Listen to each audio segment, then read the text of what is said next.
You want to do what? My father's voice echoed through our pristine suburban kitchen, making the designer light fixtures tremble. His face, already red from his third scotch of the evening, darkened to an alarming shade of purple. I want to start a software company, I repeated, trying to keep my voice steady. I've already developed a prototype. It's a platform that helps small businesses. Absolutely not. He slammed his glass down. We didn't pay for your Stanford degree so you could waste your life on some pipe dream. You're joining the family business. End of discussion. I looked at my mother, hoping for support. She sat perfectly still at our marble island, maintaining her usual careful distance from conflict. The diamond tennis bracelet I'd given her for Christmas, bought with my savings from secret freelance coding jobs, glinted on her wrist.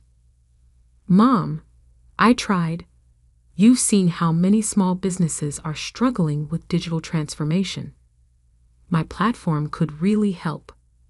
Daniel. She sighed, examining her manicure. Your father's right. This tech obsession of yours, it's not practical. Norton Industries needs you. The company's been in the family for 3 generations. What they really meant was that Norton Industries, our family's industrial supply business, was failing. They needed my programming skills to modernize their outdated systems, to help them compete in a rapidly digitizing market. But I had bigger dreams. I'm not asking for money, I said. I have savings. I just need some time, Time? My father barked out a laugh. You want time to play with computers while real businesses are at stake. While your sister is already making partner at her law firm. Ah yes, my perfect older sister Sophia. Harvard Law, youngest partner in her firm's history, married to a surgeon. The standard against which all my failures were measured. This isn't playing, I insisted.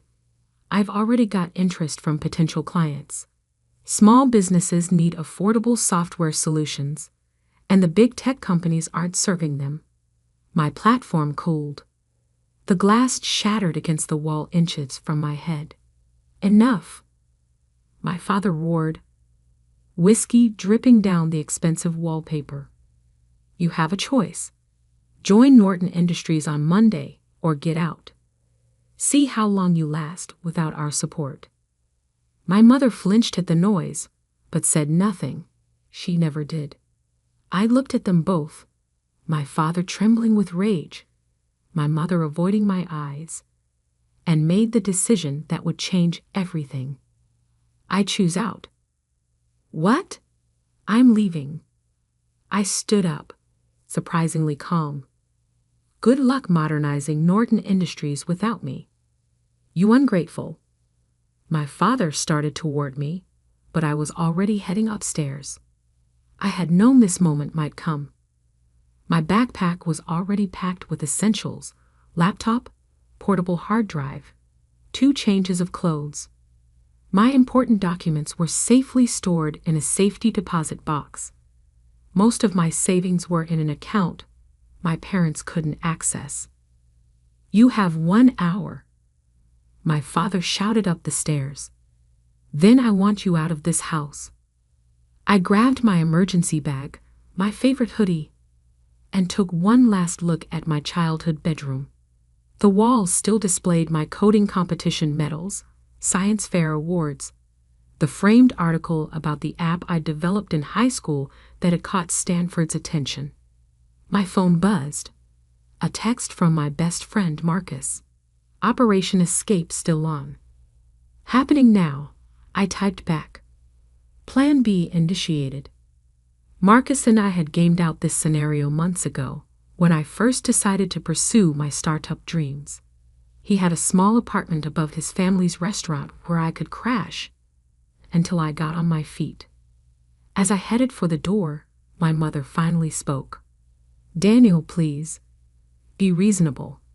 Your father only wants what's best. No, I cut her off. He wants what's best for Norton Industries. There's a difference. I walked out without looking back. The first night in my car was surreal. I'd parked on a quiet street 2 blocks from my parents' house, close enough to maintain a strong connection to their high-speed Wi-Fi network, which I'd installed and secured myself, far enough that they wouldn't spot me. My laptop glowed in the darkness as I continued coding, the familiar rhythm of keystrokes drowning out the voice in my head that whispered I was making a huge mistake. "You sure about this?" Marcus asked when he brought me dinner. "Is Mother's incredible pad thai? My couch is still available." I shook my head, showing him my workspace. Laptop, mobile hotspot for backup internet, power bank for emergencies. I need to stay mobile for now. Can't risk them finding me and trying to force me back. He peered at my screen. "What exactly are you building?"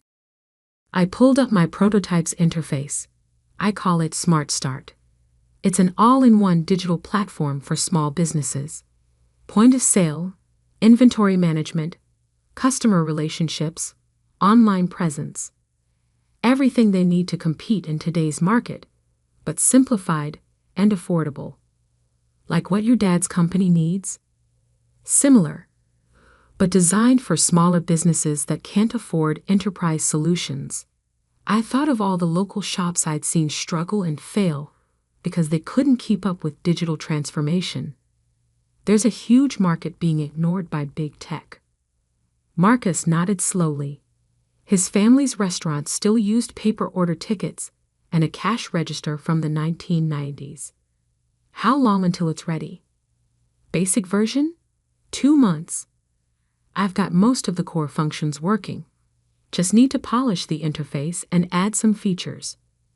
What I didn't tell him was that I was also secretly documenting everything wrong with Norton Industries systems. Every vulnerability, every inefficiency, every missed opportunity for digital innovation. Not out of spite, but because I knew that someday they'd need exactly what I was building. They just didn't know it yet. Life settled into a strange routine. During the day, I'd work from various coffee shops, buying the minimum necessary to justify using their space and Wi-Fi. At night, I'd park near my parents' house, using their high-speed connection to upload code and run complex tests. I lived on protein bars, coffee, and Marcus's family's leftovers. Showered at a cheap gym membership. Learned which parking lots were safe to sleep in and which to avoid. It wasn't comfortable, but it was productive. Without distractions, without my father's constant criticism or my mother's passive disappointment, I could focus entirely on building Smart Start.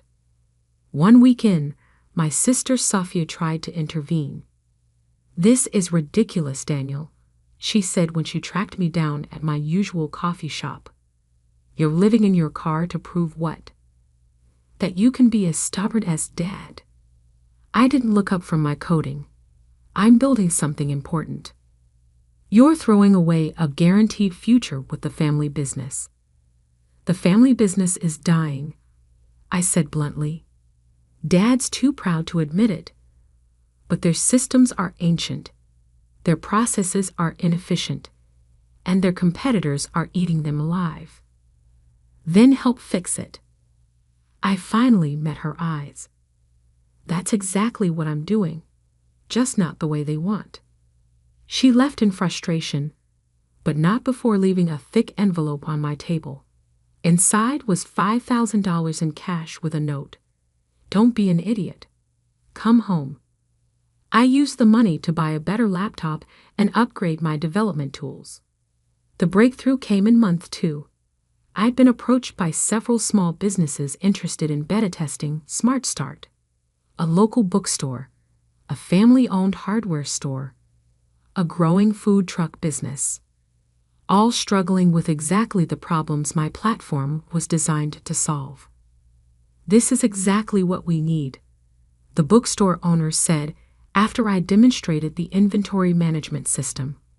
QuickBooks is too complicated, and the custom solutions are too expensive. How much would this cost? I quoted a price that made her eyes light up, deliberately lower than market rate, designed to build word of mouth. By month 3, I had paying customers. Small amounts, but steady income. Enough to rent a tiny studio apartment, though I kept it off the lease to stay under my parents' radar. Then came the call that changed everything. Is this Daniel Norton? The voice was professional, authoritative. Yes, this is Charles Widener from Tech Fund Ventures.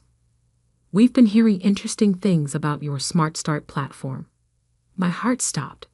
Tech Fund Ventures was one of the most prestigious early-stage investors in the country. One of our portfolio companies mentioned your solution. Said it's exactly what the small business market needs. Would you be interested in discussing potential investment? I gripped my phone tighter, thinking of all the nights coding in my car, all the meals skipped to buy server time, all the doubts and fears pushed aside to pursue this dream. Yes, I said, I would definitely be interested. What I didn't know then was that this conversation would set in motion a chain of events that would not only validate my vision, but also bring me face to face with my family's business failures in a way none of us could have predicted. The Tech Fund Ventures office occupied the top floor of a gleaming downtown skyscraper, exactly the kind of place my father would approve of. I adjusted my one good suit, bought secondhand for investor meetings, and tried not to look like someone who'd been living in his car 2 months ago. Charles Widener was younger than I expected, maybe early 40s, with the relaxed confidence of someone who'd made his fortune in the first .com boom. Walk me through it again, he said, gesturing to the conference room's massive display where my Smart Start demo was running. I pulled up the interface that had become as familiar as my own reflection. Small businesses are drowning in digital complexity. They need e-commerce, inventory management, customer relationship tools, but existing solutions are either too expensive, too complicated, or too limited. I demonstrated how a small business owner could set up their entire digital presence in under an hour. Point of sale, inventory tracking, customer communications, even basic analytics, all integrated, all simple enough for anyone to use. And this scales? Charles asked. Completely. The architecture is cloud-based, modular.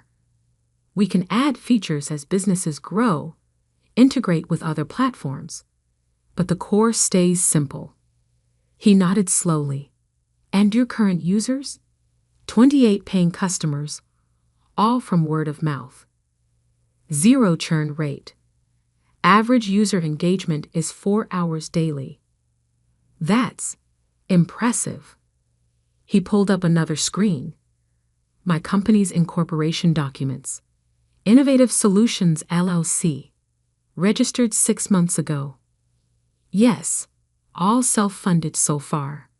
He studied me carefully. You're Jonathan Norton's son. My heart skipped. You know my father? Norton Industries was one of my first investments, back in the day, before your father bought out the minority shareholders. His expression turned thoughtful. They're having trouble adapting to digital markets, I hear. I kept my face neutral. I wouldn't know. I'm not involved with Norton Industries. Interesting. He tapped his tablet, and a new document appeared on the screen. We'd like to offer you seed funding. $2 million for a 20% stake. I tried not to show how my hands were shaking. $2 million. More money than I'd ever imagined having access to. There's one condition, Charles continued. We want you to expand your focus. Small businesses are good, but mid-sized enterprises need these solutions too.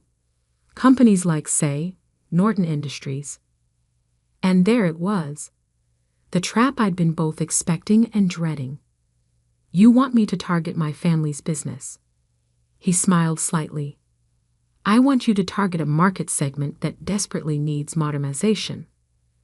The fact that your father's company might benefit is incidental. I thought about all the nights I'd spent parked outside my parents' house, using their Wi-Fi to build something they dismissed. About my father's rage and my mother's silence. About the small businesses already thriving with Smart Start. I'll need full control of the company's direction, I said. No interference with the core mission. Of course. He slid a folder across the table. Have your lawyers review it. But Daniel, don't wait too long. This market won't stay open forever. I signed the deal 3 days later, after my sister Safia, still a better lawyer than she knew, reviewed every clause. You're really doing this, she said, handing back the marked-up documents. Going directly against Dad's business. I'm building something that could save his business, I corrected, if he's willing to see it. She shook her head. You know he won't. Not coming from you. She was right, of course, but I had a plan for that too. The next 6 months were a blur of scaling up. I rented real office space, a converted warehouse that would have given my mother a heart attack. Hired developers, designers, sales staff. Marcus came on as head of customer success, his experience with small business owners proving invaluable.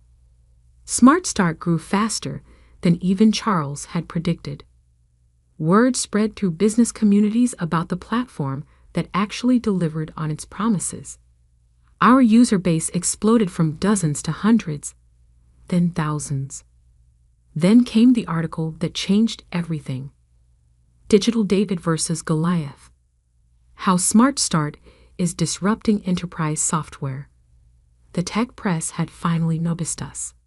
The article praised our innovation, our focus on user experience, our ability to help small businesses compete with larger corporations.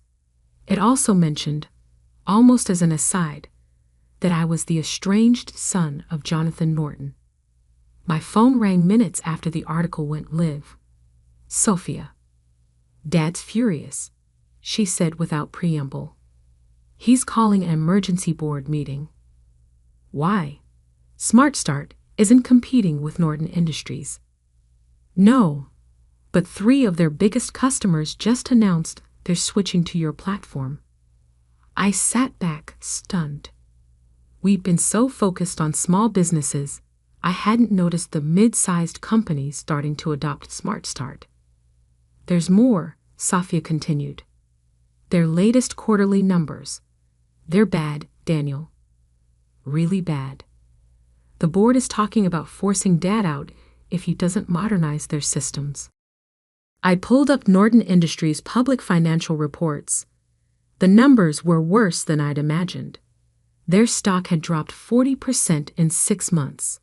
Customer churn was accelerating. Their ancient software systems were literally driving them toward bankruptcy. They need help, I said quietly.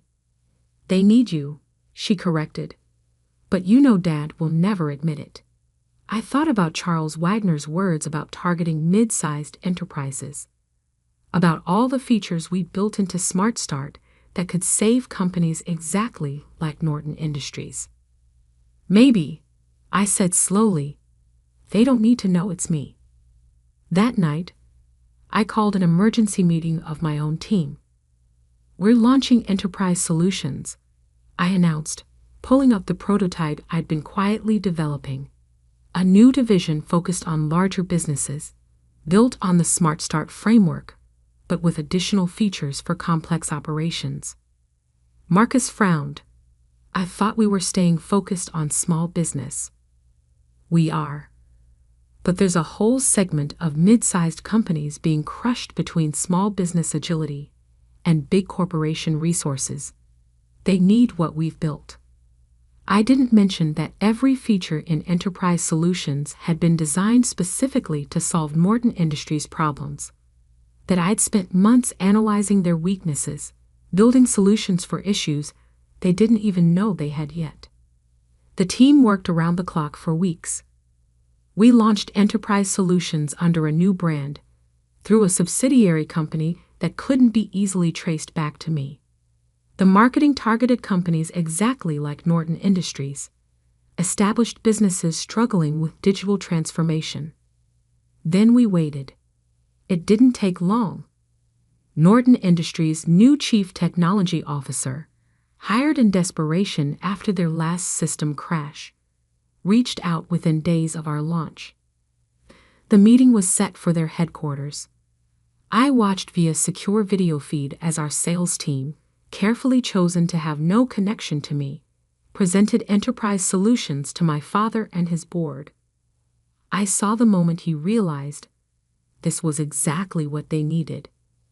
Saw him fight against admitting it. Saw the board members' eager questions about implementation and pricing. The investment would be significant, our sales lead explained, but the potential return. We'll need to see other options, my father interrupted. Jonathan, an older board member, leaned forward. We've seen 12 presentations in 2 months. This is the only solution that actually addresses our specific needs. And their track record. Impressive results with similar companies. Another board member chimed in. My cousin's manufacturing business switched to their system last quarter. Saw immediate improvements. I watched my father's face as he realized he was losing this fight. The board wanted change. Their customers demanded it. Enterprise Solutions was their best chance at survival. Fine, he growled. Start the procurement process. I closed the video feed, feeling strangely hollow. I'd done it. Created exactly what Norton Industries needed. Proved my vision was right. So why didn't it feel like victory? The answer came 3 days later when Sophia called again. Dad's drinking, she said without preamble. Really drinking. Mom's talking about separation. My stomach clenched. Because of enterprise solutions? Because he knows he failed. The company's falling apart, and he had to go begging to outsiders for help. She paused. He keeps saying he should have listened to you. I stared out my office window at the city skyline, thinking of all the choices that had led us here. My father's stubbornness, my own pride, the walls of silence we'd built between us. What if? I said slowly. There was a way to save both the company and his pride. How? I have an idea, but I'll need your help. The Norton Industries board meeting was scheduled for 9 a.m. on a Thursday. I sat in my car outside their headquarters, the same spot where I'd once parked to use their Wi-Fi, watching familiar faces file into the building. My father arrived last, looking older than I remembered. His normally immaculate suit was slightly rumpled, his walk less confident than the stride I'd grown up admiring. Everything ready? I asked into my phone. All set, Sophia confirmed. The board members are prepped. Charles Wagner just arrived. And Mom, in position, though she's still not sure about this. I adjusted my tie, designer now, but still not the brand my father would choose. It has to be today. The Enterprise Solutions contract needs board approval by end of week. Good luck, Sophia said softly. Try not to enjoy this too much. I smiled despite my nerves. She knew me too well. The security guard did a double take as I walked in. Last time I'd been here, I'd been escorted out after another fight about joining the family business. Now I was back on my own terms. The boardroom fell silent as I entered. My father's face went from surprised to angry to confused in rapid succession. Charles Wagner, sitting near the head of the table, merely nodded as if he'd been expecting me. What are you doing here? My father demanded. I'm here to discuss the Enterprise Solutions contract, I said calmly, placing my laptop on the table. This is a closed board meeting. Security. Actually, Charles interrupted smoothly. Mr. Norton is here at my request. As the majority investor in Enterprise Solutions, I believe his input is crucial to this discussion. My father's face went pale. You? What? I connected my laptop to the display screen, pulling up a familiar interface, but not Enterprise Solutions. Instead, I showed them the original Smart Start dashboard, complete with my earliest notes and sketches. I started building this the day you kicked me out, I explained. Using your Wi-Fi, actually, since I was living in my car at the time. The board members shifted uncomfortably. My mother, sitting quietly in her usual corner seat, finally looked directly at me. Smart Start grew faster than anyone expected, I continued. Small businesses loved it because it solved real problems simply and affordably. But I knew larger companies needed similar solutions. I switched to the Enterprise Solutions interface. Every feature in this system was designed specifically to address Norton Industries' challenges. The inventory management, the customer tracking, the integration capabilities, all built based on intimate knowledge of what this company needs. You've been spying on us? My father's voice shook with rage. No, I've been trying to save your company. The same company you wanted me to join, but only on your terms. Charles Wagner cleared his throat. The board has reviewed Mr. Norton's proposal. Enterprise Solutions isn't just a software platform, it's a potential merger opportunity. My father's head snapped up. Merger? I pulled up new slides, the detailed merger proposal I'd spent weeks preparing. Smart Start Technology would acquire a controlling interest in Norton Industries, I explained. But the Norton name stays. The legacy business continues, enhanced by modern technology. And the current CEO transitions to Chairman Emeritus, focusing on strategic partnerships rather than day-to-day operations. The room was absolutely silent. You want to buy my company? My father whispered. I want to save it, I corrected. Transform it into something that honors its history while embracing the future. But it has to happen now, before the market completely passes you by. My mother spoke for the first time. Jonathan, listen to him. He turned to her, startled. In 30 years of board meetings, she'd never spoken up. I've seen what Daniel built, she continued. What he sacrificed to build it. This isn't about winning or losing. It's about family. Family? He barked out a laugh. He abandoned the family business. No, I said quietly. I found a different way to support it. Every feature, every innovation in Enterprise Solutions was designed with Norton Industries in mind. Because despite everything, I never stopped believing in what this company could be. I walked over to his chair, pulled up one more document on my tablet. My original business plan, written in my car that first night after being kicked out. The title read, Project Phoenix, Modernizing Norton Industries Through Independent Innovation. He stared at the document, recognition dawning. This was your plan all along. Plan B, actually. Plan A was convincing you to modernize from within. But you weren't ready to listen then. Charles Wagner stood up. The board needs to vote on this merger proposal by end of day. I suggest we take a brief recess to process this information. People filed out, leaving me alone with my father. He sat there, staring at my business plan, looking lost. Why didn't you tell me? He finally asked. Would you have listened? Really listened, not just heard what you wanted to hear. He was quiet for a long moment. You built all this, using our Wi-Fi? I couldn't help but laugh. That's what you're focusing on?